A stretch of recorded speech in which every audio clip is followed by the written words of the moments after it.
মুরারই থানার অন্তর্গত রাজগ্রাম সংলগ্ন শ্রীরামপুর গ্রামের ভূতের কাহিনী। শ্রীরামপুর গ্রামে ঢুকতেই অনেকগুলো পাথর ভাঙা ক্যাসার আছে। গ্রামে ঢুকতেই লম্বায় অনেক বড় একটি বাড়ি আছে। সেখানে বাস করে কারিবুল আর মিরু নামে দুই ভাই। তাদের একটি ক্যাসার আছে। এছাড়াও মিরুর একটি চাচাতো ভাই আছে, নাম রাজা। মিরু আর রাজার অনেক বড় একটি আমের বাগান আছে। সেই বাগানে নাকি ভূতের উপদ্রব খুব। একদিন মিরু রাজাকে বলল, আজকে রাতে বাগান থেকে ঘুরে আসি।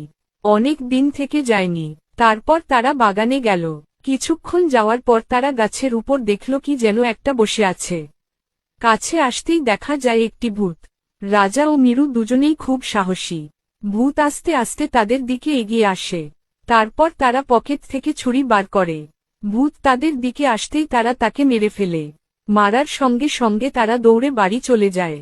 সেই দিন থেকে বাগানে আর ভূতের উপদ্রব নেই।